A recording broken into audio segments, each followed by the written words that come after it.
Bienvenue sur notre chaîne, où le cœur de l'Afrique bat dans chaque histoire. Ici, nous vous apportons des contes captivants remplis de cultures riches, d'émotions profondes et de personnages inoubliables. Chaque histoire propose un voyage à travers l'amour, le conflit et le surnaturel, révélant les vérités de notre humanité. Si vous désirez des aventures qui résonnent avec votre esprit et votre âme, vous êtes au bon endroit. Rejoignez notre communauté et abonnez-vous dès maintenant pour faire partie de la magie, alors que nous explorons le monde enchanteur du storytelling Hollywood.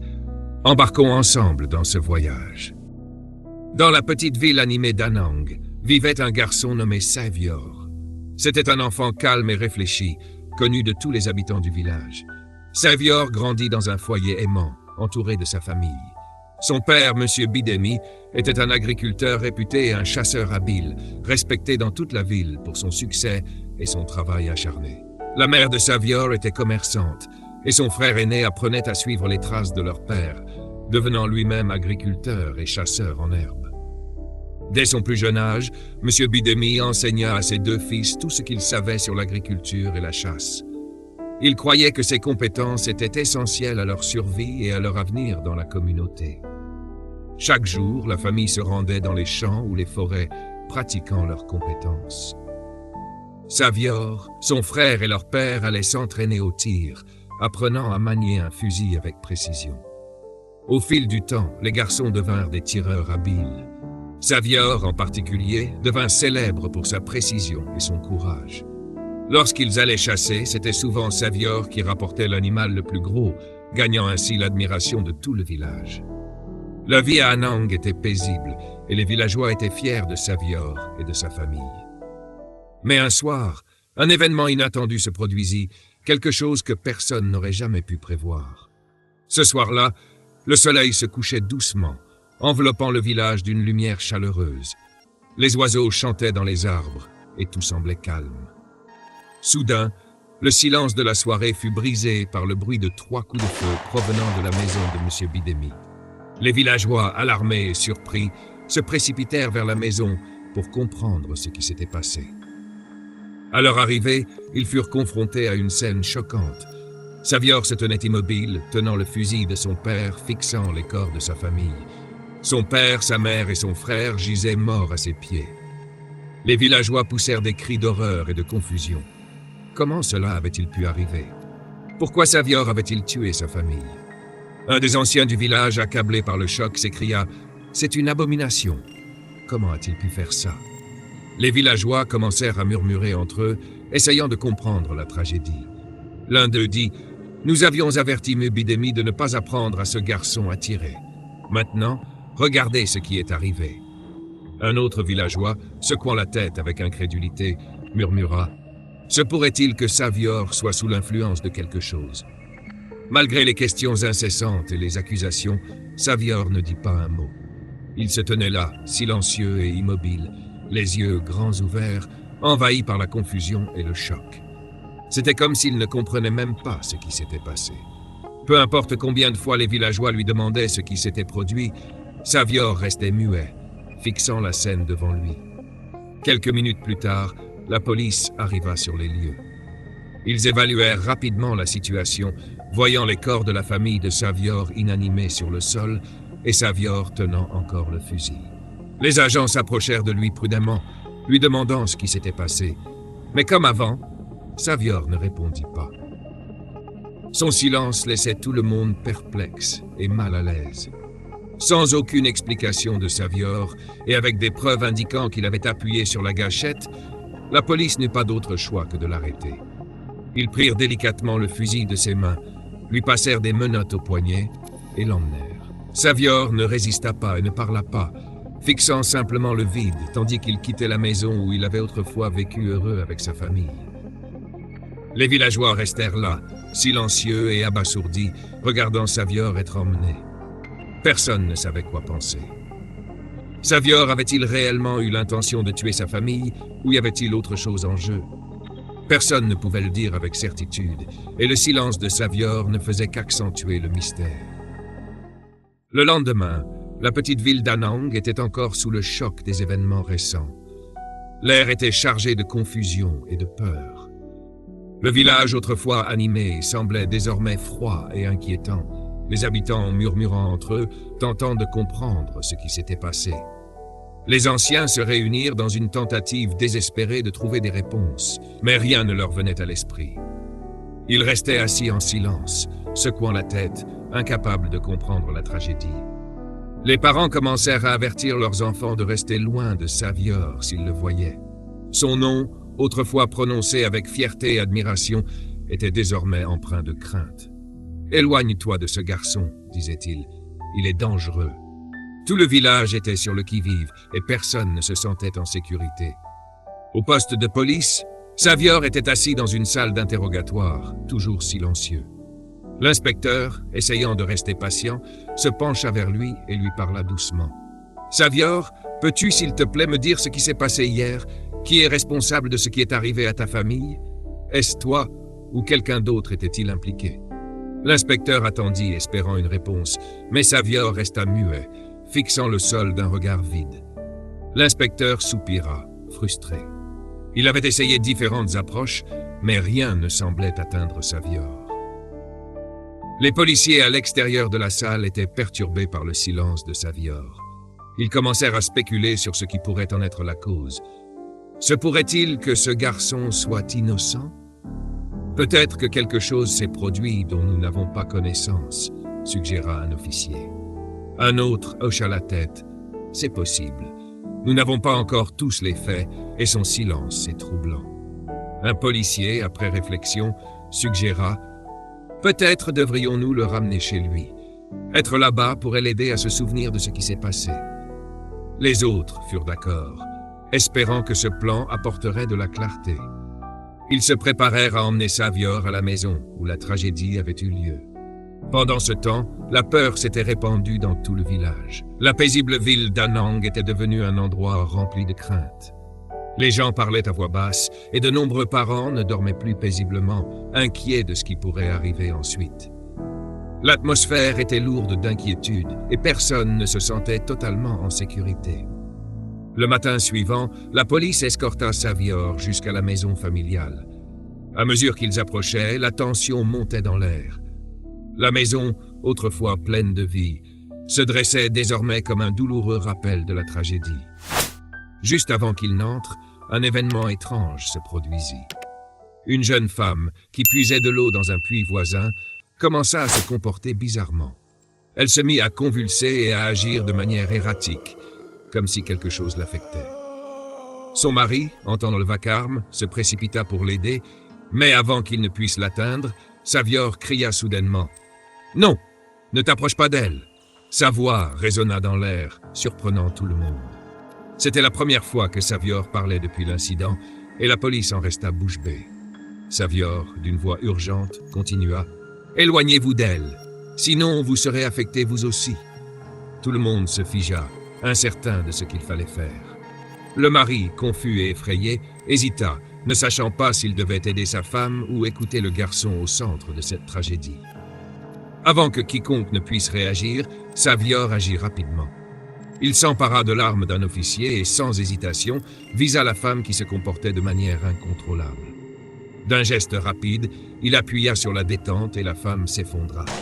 Le bruit du coup de feu résonna dans tout le village. Le mari s'effondra à côté de sa femme, submergé par le chagrin. Les policiers restèrent figés, essayant de comprendre ce qui venait de se passer. Savior, calme, tenait toujours l'arme, son visage sérieux. Personne ne savait quoi dire. Savior avait parlé, mais ses actions ne faisaient qu'approfondir le mystère. Qu'était-il arrivé à la femme? Pourquoi Savior semblait-il savoir ce qui se passait? Et surtout, qu'arrivait-il vraiment dans la ville d'Anang? Ces questions planaient dans l'air, alors que tout le monde tentait de donner un sens aux événements qui se déroulaient devant eux. Les policiers, réalisant la gravité de la situation, se précipitèrent vers Savior, lui prirent rapidement l'arme et lui remirent les menottes. Ils ne voulaient pas risquer qu'une autre personne soit blessée. L'atmosphère était tendue, et tout le monde autour était encore sous le choc après l'incident avec la femme. Le mari en deuil, accablé par la perte de sa femme, courut vers Savior, les larmes coulant sur son visage. Il agrippa Savior par la chemise en sanglotant et cria « Pourquoi? Pourquoi as-tu fait cela ?» Savior, le regardant dans les yeux pleins de chagrin, répondit calmement. « J'ai fait ce que je devais faire pour protéger tout le monde du danger qui menace cette communauté. » Le mari, toujours furieux et rempli de douleur, commença à secouer Savior avec désespoir. Mais les policiers intervinrent rapidement, séparant l'homme de Savior. Ils essayèrent de calmer le mari alors qu'il continuait à pleurer. L'inspecteur, visiblement secoué, mais essayant de garder son sang-froid, demanda à nouveau à Savior. « Pourquoi as-tu fait cela, Savior ? De quel danger parles-tu » Sa voix était ferme, mais teintée de confusion. Savior, toujours calme mais visiblement troublé, regarda l'inspecteur et dit « Vous devriez vous inquiéter davantage du danger qui arrive dans cette communauté, pas de moi. » Les officiers échangèrent des regards perplexes, essayant de comprendre les propos de Savior. L'inspecteur insista. « De quel danger parles-tu » Savior, manifestement accablé, commença enfin à se confier. « Si je suis resté silencieux tout ce temps, commença-t-il, c'est parce que j'étais en état de choc à cause de ce qui s'était passé. Vous connaissez tous mon père, M. Bidemi, le célèbre chasseur. Il avait déjà perçu ce danger.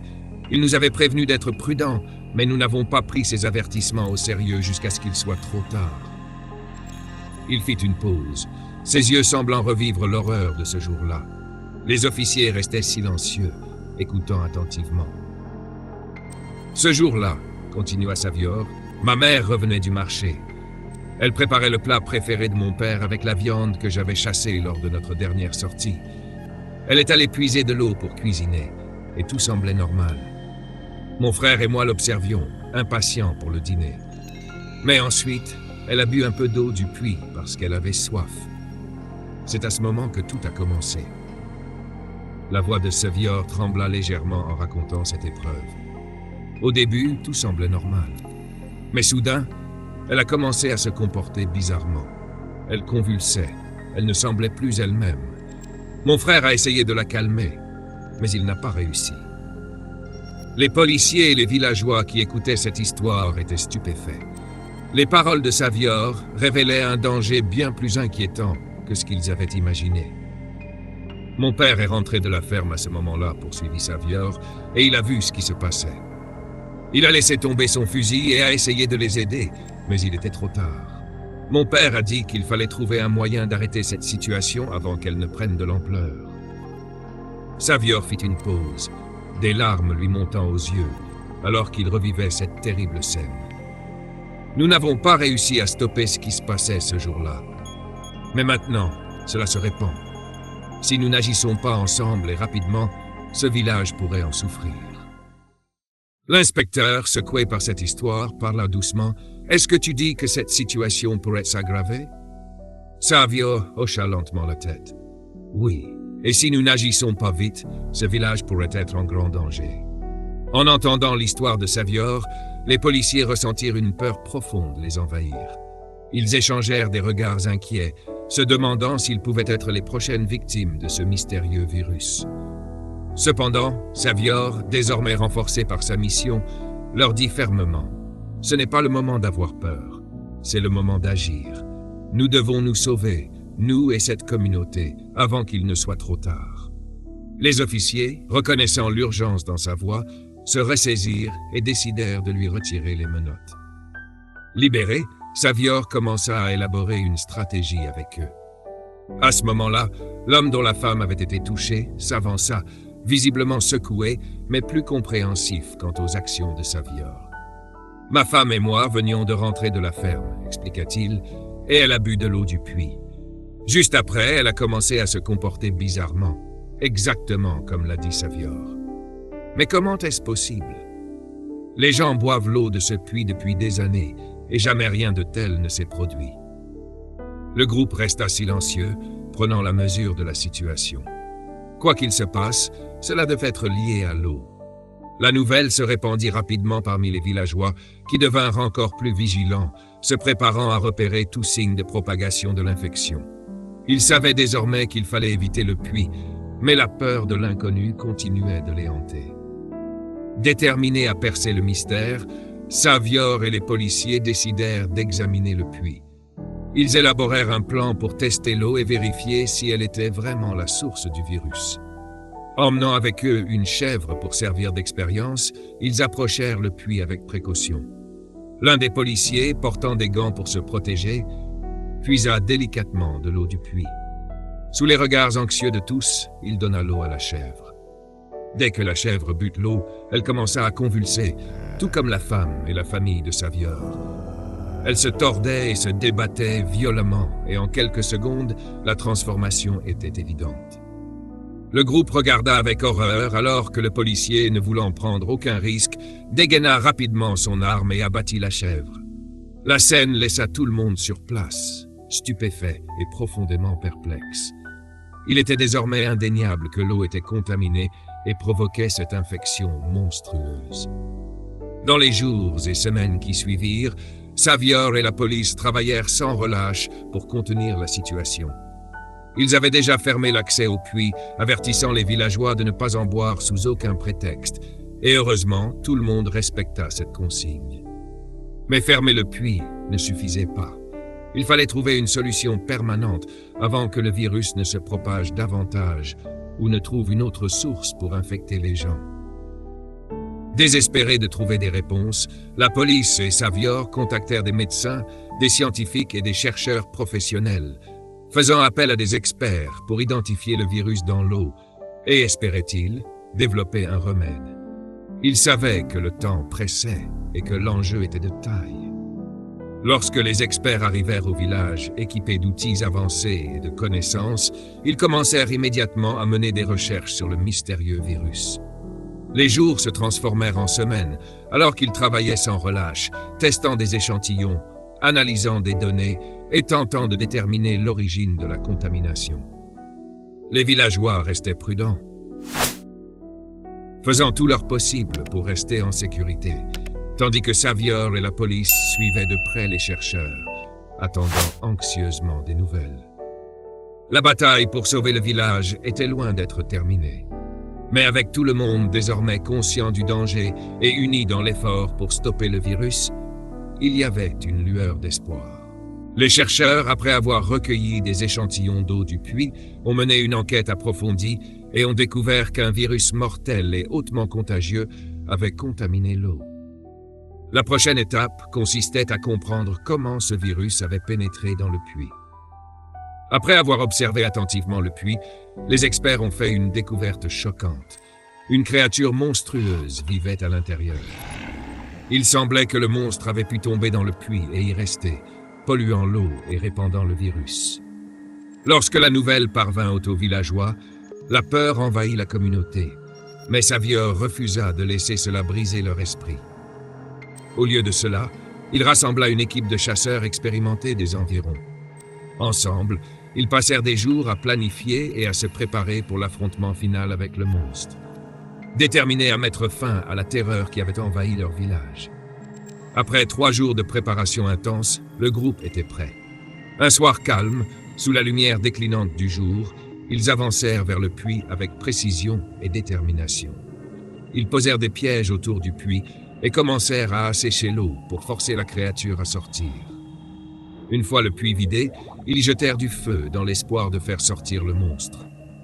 Soudain, la créature émergea, furieuse et imposante. Elle rugit, faisant trembler le sol sous leurs pieds, et les chasseurs comprirent que la bataille avait commencé. Armés de leurs armes, ils attaquèrent la bête avec tout ce qu'ils avaient. Le combat fut intense, et certains chasseurs courageux perdirent la vie, mais leurs efforts ne furent pas vains. Après une lutte acharnée, ils réussirent enfin à tuer le monstre. Les villageois, remplis de soulagement et de gratitude, louèrent Savior pour son courage et son leadership. Il était devenu le véritable sauveur de la communauté d'Anang. La paix, l'amour et le bonheur furent restaurés au village, et le virus qui avait autrefois menacé leur existence ne réapparut jamais. Ce fut une victoire gravée à jamais dans les mémoires, et l'héroïsme de Savior fut inscrit dans les livres d'histoire, non seulement pour avoir sauvé Anang, mais aussi pour avoir protégé le monde d'une menace terrifiante. Face à cette crise, le gouvernement intervint et fournit au village de l'eau propre et potable en construisant un forage.